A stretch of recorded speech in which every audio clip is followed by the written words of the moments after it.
Hello, I am Zach OJ. Today I wanted to take a look at the Rogue tier sets for 11.1. So Blizzard made a post a week ago announcing the new tier set. So let's just read the post real quick. For class sets in Season 2, we're exploring a new direction and would like to give players an early look at them. In the War Within Season 2, class sets will have their 2-piece set bonus design split by role.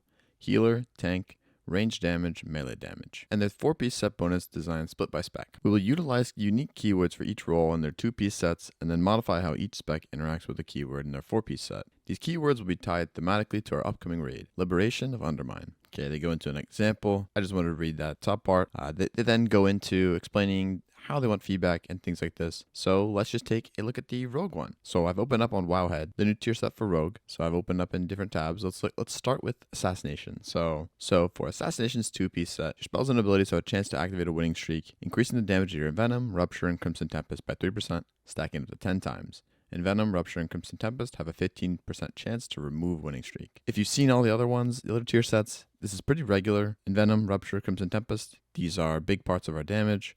Crimson Tempest while in AoE, and Venom while in single target, and Rupture just kind of all the time. And then it's something to note is that when you cast in Venom, Rupture, and Crimson Tempest, that's what's going to have the chance to remove the winning streak. And then let's get into the 4-piece of Assassination. So when you would lose winning streak, you have a chance to instead gain maximum stacks of winning streak for 4 seconds. These cannot be removed and have a 30% additional effect while immune to removal. So I've looked at this stuff before, and this is okay. I mean, it's nothing groundbreaking or anything crazy or whatnot. I've definitely thought of, once the numbers for this stuff really comes out and like the effects this is going to have, whether or not this is going to be impactful, where how much it's going to matter if I proc this during like Deathmark per se, where in Deathmark when I have my Rupture being doubled, if I have maximum stacks of winning streak for 4 seconds at a 30% additional effect, in my Deathmark, that's going to be a lot more damage. So yet to see how much this is going to have a play on us. I think because of how often this is going to be happening, I can't see this being something crazy, groundbreaking, or being able to line this up or having crazy RNG to be getting like tons of damage. There's definitely a world where it can line up with a lot of your CDs and affect your damage. But until I see the numbers, I think this is a pretty regular tier set. It's kind of boring, but it gets the job done, I guess. Let's move on to Sub-Rogue. So we have the Sub-Rogue 2-piece. So your spells and abilities have a chance to activate winning streak, increasing the damage of your Eviscerate, Secret Technique, and Black Powder by 3%, stacking up to 10 times. Eviscerate, Secret Technique, and Black Powder have a 15% chance to remove winning streak. This is the same effect as Assassination had, just on their abilities rather than the Assassination abilities. Eviscerate, Secret Technique, both really big damage for single target. Black Powder, it's been buffed more and more, so it's gaining damage. I don't think it's going to affect it too much with that 3% on the Black Powder. But, this is regular. This is simple. It works the same way where your spells and abilities have a chance to activate this, and then the things that are being buffed are the ones that have a chance to remove this. So then let's take a look into the 4-piece. So the 4-piece Subtlety is, while Shadow Dance is active, you cannot lose winning streak. Gain an additional stack of winning streak each time you would gain one, and deal an additional 6% shadow damage per winning streak stack. This seems really good. This seems really good. My initial reaction to this was there could be some degenerate play here where if you're at a certain amount of winning streak stacks, you wouldn't send a finisher before you're going to enter your Shadow Dance. So there could be some degeneracy here, because I know Sub-Rogue has very low lows but very high highs. So if you have to give off some extra damage during your lows to gain damage in your highs, that trade-off is just going to be extremely high for the amount of damage you'd be losing. So I can see some degenerate or maybe even cool ways of using this where you're tracking your winning streak and you'd want to go into your Shadow Dance with a certain amount or check how many stacks you have so that you're holding your finishers before you get in, which I think that could feel pretty bad. It doesn't affect Rupture on Sub-Rogue, so you might be pressing Rupture or you could just be pressing your Backstab or Gloomblade just over and over and over. Or like pulling up energy until your Shadow Dance comes back, so that you can keep all those stacks you have. Because just imagine you're at 10 stacks, and then you get into here, you're at 10 stacks, and then for each stack you're still gaining damage and getting shadow damage, which whether or not that works based on how many stacks you have or if you can go over the cap, I guess we'll have to see.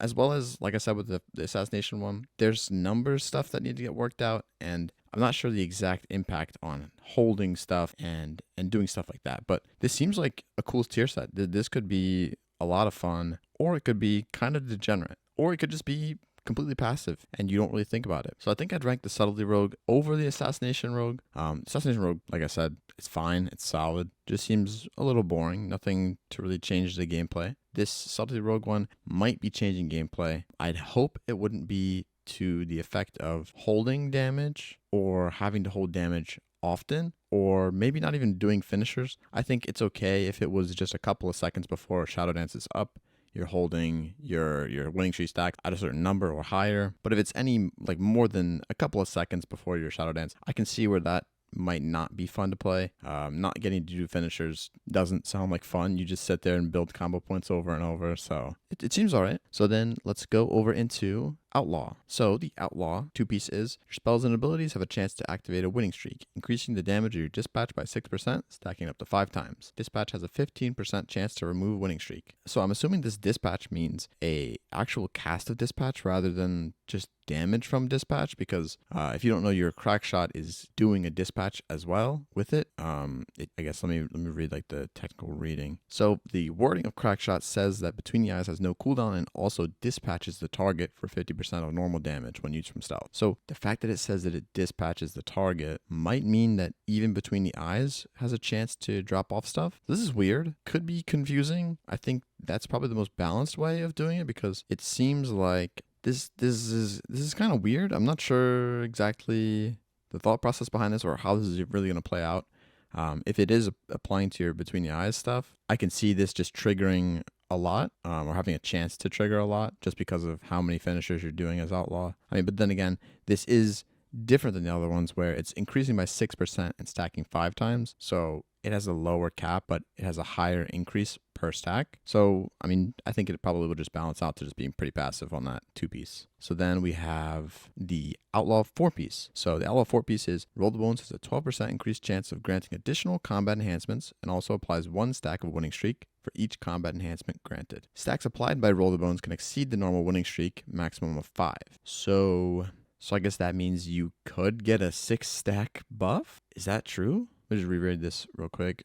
Roll the Bones has a 12% increased chance of granting additional combat enhancements and also applies 1 stack of winning streak for each combat enhancement granted. Stacks applied by Roll the Bones can exceed the normal winning streak, maximum of 5. So you can. If you got a 6 buff, then you would get a 5 stack. That's kind of cool. It's also cool that you get the additional 12% increased chance of granting the combat enhancements. So you get 1 stack for each roll you get. This is kind of cool. I think this might have some gameplay to it. Definitely different than the other ones and can be played differently. I think that 12% increased chance of granting combat enhancements is going to be noticeable. I think that's really cool. Other than that, though, it's not really crazy, or at least I can't see the way of it being crazy. I can see it being really exciting when you get 6 stacks of Roll the Bones, although it doesn't say anything about removing them. So I guess you could get a 6 stack and then just remove it the next global you do. So that's unfortunate. You can get really lucky, then get really unlucky. So this seems very passive for Outlaw. So it's about the same as the way Assassination seems, where it's just passive and it's going to increase your damage like any tier set should. It's just increase your damage. And maybe there's some extra fun to it. Like, I mean, you're playing Outlaw, so you're already gambling with your little Roll the Bones. You get exciting if you get some crazy rolls and stuff. And then I guess if you got an even crazier roll, you could go crazy with the winning streak. I think this might make the buffs feel more impactful and can definitely give a lot of damage to Outlaw. So I'll see where this one goes out. I think I'd rank this one above Assassinations, but I think I'd still keep Sub Rogue as my number 1 rogue set for this tier. I'd say the only feedback that I really have on these tier sets is I think once the tuning and stuff comes out, we need to really closely monitor if this is going to make some degenerate stuff, where I know the Rogue Discord is going to be testing out tons of that stuff. So once it's gone through, I would say if there is something like that, make sure to use their feedback. So they explain in this post how to give feedback on this stuff and what they would use the most of. So overall, I think this is probably a win for Rogue this year. I think Assassination is a little bit boring. The Sub Rogue one could be fun, could be degenerate though. So that one is a little volatile. The Outlaw Rogue one, again with the passive, it seems more impactful than the Assassination Rogue, but still passive, so just a little bit of effect to it. So all this being said, I'll keep watching for the new tier stuff, the new raid coming out. I'm excited about all that stuff. I think some of the dungeons are going to be fun, some of them aren't going to be fun. The raid looks really cool. I think the theming is really cool, so I'm excited about it, and I want to keep looking at this stuff. If you're a rogue, I think we're pretty happy from these tier sets. Assassination, my one thing with it is it's kind of boring. So thank you for watching. If you enjoyed this is kind of like a little chill video. I thought it'd be fun to just look at these tier sets and, analyze them and kind of give my own take on what it seems like it's going to do, how it's going to affect Rogue for next tier, and, update you guys on what's going on with Rogues. I hope everyone's had a happy holidays, a good whatever you're celebrating, Merry Christmas, all these things. So if you enjoy stuff like this, you enjoy Rogue stuff, make sure to subscribe, like, comment, anything you're thinking. If you've got opinions on this Rogue stuff, if you've got stuff that you see that I didn't see, maybe some exciting stuff, let me know in the comments.